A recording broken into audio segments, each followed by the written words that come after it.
our first big adventure. And it's almost as though there was a movie camera in our head recording every detail. But that's not the way it is. That's an illusion. What we're remembering is a memory of a memory of a memory of perhaps the real thing. Understanding, the scientific understanding of the nature of existence is so utterly fascinating. How could you not want people to share it? Carl Sagan, I think, said, when you're in love, you want to tell the world. And who, on understanding a scientific view of reality, would not, as it were, fall in love and want to tell the world? आज है 26 मार्च और आज ही के दिन जन्म हुआ था Richard Dawkins साहब का। जब हम ये नाम सुनते हैं तो हमें ऐसा लगता है कि कोई ऐसा व्यक्ति जो गॉड के आइडिया को पूरी तरह से डिनाई कर चुका है, जो सिर्फ लॉजिकल बात करता है, जो सिर्फ रैशनैलिटी को एक अप्रोच में रखता है। जी हाँ, कहीं ना कहीं ये बात अपने में रिचर्ड डॉकिंस साहब को बहुत अच्छे से डिस्क्राइब करती है। बट हम बहुत ज़्यादा लिमिटेड ही जान पाए हैं रिचर्ड डॉकिंस के साहब के बारे में। प्रॉब्लम ये है कि रिचर्ड डॉकिंस साहब की जो इमेज बन के रखी है हमारे सोशल मीडिया एप्लीकेशंस पे, वो बस इतनी ही है कि ये एक व्यक्ति हैं जो रैशनल है, जो रैशनैलिटी के थ्रू डील कर रहे हैं, गॉड के आइडिया को डिनाई कर रहे हैं। ये पूरी कहानी है रिचर्ड डॉकिंस साहब की। यूट्यूब पे, इंस्टाग्राम, फेसबुक, सब पे रिलीजियस लोगों के द्वारा बहुत ज़्यादा क्रिटिसिज्म मिलना। रिचर्ड डॉकिंस साहब ऐसे नाम हैं जिन्होंने सच में रैशनैलिटी को सबसे सर्वोपरि रखा है। उन्होंने एक लेंस दिया है रैशनैलिटी का।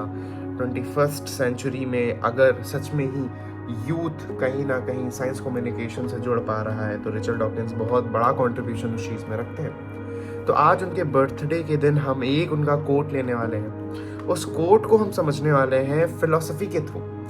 हम फिलॉसफी में भी जे कृष्णमूर्ति साहब को मेनली लेंगे, जिनसे हम रिचर्ड डॉकिंस के कोट को समझने की कोशिश करेंगे। Isn't it a remarkable coincidence that everyone is born into the same religion as their parents and it's always the right one? Richard Dawkins साहब को one of the most fascinating quote मुझे लगता है, तभी मैंने इस कोट को लिया है। आज हम इस कोट को समझेंगे फिलॉसफी के थ्रू। पहली जो लाइन है वो अपने में बहुत कुछ दर्शा रही है। दर्शन के क्षेत्र में इसको कंडीशनिंग में ही कहा जाएगा कि कंडीशनिंग का पार्ट है।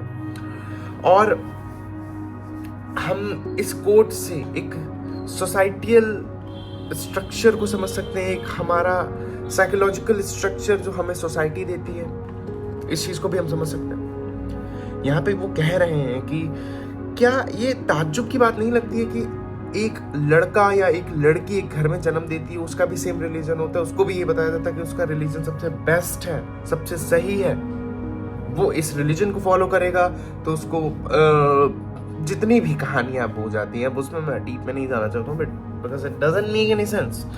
तो यहाँ पे हम समझने की कोशिश करते हैं कि कृष्णमूर्ति साहब क्या कहते हैं, क्योंकि बहुत अच्छी चीज़ कहीं ना कहीं कृष्णमूर्ति साहब इस चीज़ से डराए नहीं करेंगे। कृष्णमूर्ति साहब इस चीज़ को बहुत ज़्यादा अप्रिशिएट करेंगे, इस कोट को बहुत ज़्यादा अप्रिशिएट करेंगे, डॉकिंस साहब को बहुत ज़्यादा अप्रिशिएट करेंगे। कारण कुल इतना है कि जब भी हम देखते हैं कि कहीं किसी नई जगह अगर गए हैं कृष्णमूर्ति साहब, या कोई इनकी नई सीरीज आ रही है मतलब आती है, जब आती थी, या वो कहीं नई जैसे ऋषि वैली गए या कहीं भी गए, तो वो शुरुआत जो अपनी करते थे, वो शुरुआत करते थे कंडीशनिंग को ही पहले टैकल करने के लिए, कि कहीं ना कहीं फियर, कहीं ना कहीं अफेक्शन, ये भी तो तुम्हारी कंडीशनिंग का ही पार्ट है। उतनी डीप रिचर्ड डॉकिंस साहब इधर नहीं गए। ध्यान रखिएगा, मैं ये नहीं कह रहा हूँ कि रिचर्ड डॉकिंस साहब कृष्णमूर्ति साहब के इक्वल हो गए। इक्वालिटी और कंपैरिजन की तो मैं यहाँ पे बात ही नहीं कर रहा हूँ, पर कुछ लोग हैं जो उनको लगेगा कि मैं कंपेयर कर रहा हूँ, तो मैं पहले ही इस चीज़ को क्लियर कर दूँ। बट मेन जो यहाँ पे बात है, जो सबसे खूबसूरत चीज़ है, कि एटलीस्ट कृष्णमूर्ति साहब की फिलॉसफी को ये कोट टच कर रहा है, ये फिलॉसफी को छू रहा है जय कृष्णमूर्ति साहब की। वो क्या कहते हैं कि यार तुम जो भी तुम क्या कहते हो, तुम अपना नाम को कंडीशनिंग कह रहे हो, तुम अपने रिलीजन को कंडीशनिंग कह रहे हो। मैं तो कहता हूँ कि तुम्हारे इमोशंस भी तो कंडीशनड ही हैं, तुम्हारा डर भी तो कंडीशनड ही है। भले ही एक और चीज, बहुत फैसिनेटिंग चीज मैं बताता हूँ, भले ही वो सोसाइटी से ना कंडीशनड हो, बट वो जो बायोलॉजिकल इंस्टिंक्ट है तुम्हारा, कहीं ना कहीं सतह पे ही, मैं अगर डीप डाउन चीजों में जाया जाए तो मैं बहुत गलत हूँ, मैं हर वीडियो में कहता हूँ, मैं तभी सतह की बात कर रहा हूँ, मैं बहुत क्लियर कर दूं इस चीज को, तो भी तो कहीं ना कहीं वो भी तो कंडीशनिंग है। रिलीजन की जो कंडीशनिंग है वो सबसे ज्यादा विजिबल कंडीशनिंग होती है और सबसे ज्यादा ट्रांसपेरेंट होती है, दिखती है कि भाई ये कंडीशनिंग ही दी जा रही है। और अगर धार्मिकता की शुरुआत, रिलीजियसनेस की शुरुआत ही कंडीशनिंग को काट के होती, तभी कहते हैं, तभी शंकराचार्य जी ने भी कहा कि ना मैं वेद भी नहीं हूं, मैं वेद को भी अपनी आइडेंटिटी से क्यों जोड़ूं।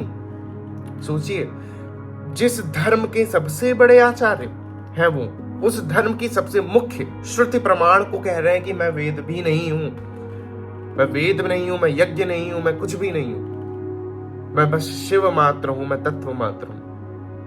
बहुत ज्यादा मतलब देखा जाए तो कितनी खूबसूरती से हमने इस चैनल के माध्यम से स्पिरिचुअलिज्म और रिचर्ड डॉकिंस और जे कृष्णमूर्ति साहब को पूरा ब्लेंड करा है। हम एक कंक्लूजन पहुंच रहे हैं, हम एक चीज को समझने की कोशिश कर रहे हैं, हम कंडीशनिंग को समझने की कोशिश कर रहे हैं। मेरे पास इतनी सारी किताबें, मेरे पास भगवत गीता है, मेरे पास ये सब चीजें हैं, पर ये प्रमाण है कि ये मेरी कंडीशनिंग का पार्ट नहीं है, क्योंकि मेरे आने से पहले ये सब चीजें नहीं थी। मैं ये वीडियो बना रहा हूँ, मैं अपनी कंडीशनिंग के अगेंस्ट में जा रहा हूँ, और कंडीशनिंग के अगेंस्ट में जाना कहीं ना कहीं बहुत इंपॉर्टेंट स्टेप होता है लिबरलिज्म के लिए, आजादी के लिए, मुक्ति के लिए। शास्त्र को अगर हम देखें तो यही हमको समझ में आएगा, यही हम इसी कंक्लूजन पे पहुंचेंगे। और कहीं ना कहीं ये बात आती है तो वेदांत में इसे अहंकार कहेंगे। अहंकार की ही बात है कि मैं जानता हूं मेरे लड़के का, ये मेरी लड़की का ये धर्म होना चाहिए, और मैं उसे बताऊंगा कि ये धर्म सबसे अच्छा है, और मैं इसे बताऊंगा कि यही सबसे सही धर्म है जिससे तुम जो भी पारलौकिक चीजें पा पाओगे। कहीं ना कहीं इसको ईगो से ही कनेक्ट करना चाहिए, और है भी ये, कनेक्ट करना क्या चाहिए, ये है फिलोसफी में इसको ईगो ही कहा जाएगा कि मैं चूंकि कह रहा हूं, क्योंकि ये मेरा धर्म है, क्योंकि ये मुझसे जुड़ा है, तो ये सही है। कंडीशनिंग को आई से कनेक्ट करना, फिर ये क्लेम करना कि चूंकि आई से कनेक्ट हो रही है चीजें, तो फिर भाई बात गलत ही नहीं हो सकती है। बात कैसे गलत हो गई? चूंकि ये मेरे आई का पार्ट हो चुका है, ये मेरी अहम वृत्ति का पार्ट हो चुका है, तो ये गलत नहीं हो सकता है। तो रिचर्ड डॉकिंस साहब यहाँ पे इसी को काटने की कह रहे हैं बात कि यार तुम खुद सोचो यार, तुम पैदा हुए, तुम उसी रिलीजन में पैदा हुए, तुम उसी रिलीजन में ही मरोगे। तुमको तुम्हारे पिता भी कहते थे कि ये तुम्हारा ये सबसे रिलीजन सबसे बेस्ट है, इससे तुम पारलौकिक सुख पा पाओगे, इससे तुम बहुत ज्यादा अच्छा भोग कर पाओगे।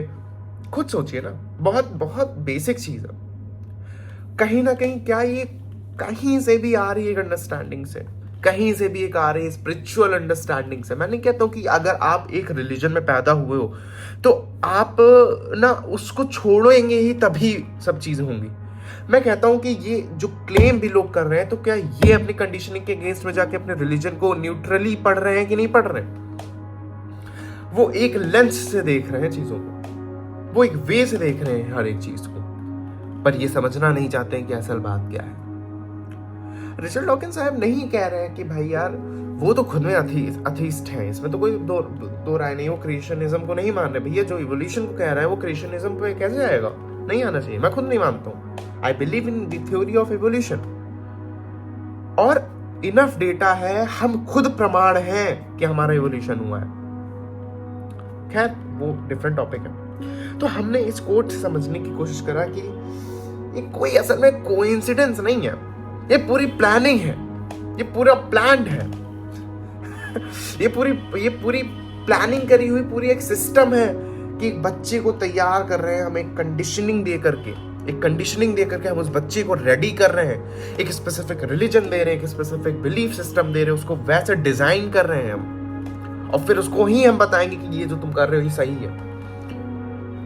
इसी के अगेंस्ट में तो साइंटिफिक टेम्परामेंट है। साइंस कम्युनिकेशन में जो सबसे ऊंचे नाम है उनमें से रिचर्ड डॉकिंस है, और ये बात भी कहीं ना कहीं कहा जाए तो कृष्णमूर्ति साहब, चाहे ओशो, चाहे आचार्य प्रशांत, कोई इस चीज से मना ही नहीं करेगा। सब यही कहेंगे कि बात सही है। काफी स्पिरिचुअल बात है। पहली बात तो ये बात, ये कोट, और हाँ, जिनको लगता है कि वो थोड़ा सा मुझे चैलेंज दे रहे हैं कि नहीं, ये बात अपने में एक सिर्फ साइंटिफिक टेम्परामेंट की है, इसमें रियल स्पिरिचुअलिज्म का कोई एसेंस नहीं है, तो आप कमेंट सेक्शन में बता सकते हैं, वहीं पे आपको मैं रिप्लाई भी दूंगा। तो कहीं ना कहीं ये बात बहुत स्पिरिचुअल है। मैं वेदांत चिंतन करता हूँ, मैं दर्शन को पढ़ता हूँ, बट मुझे सच में रिचर्ड डॉकिंस साहब से बहुत प्यार है। उनकी अभी एक नई किताब निकली थी, नई मतलब रिसेंट में जो सबसे किताब आई है, the genetic book of the dead.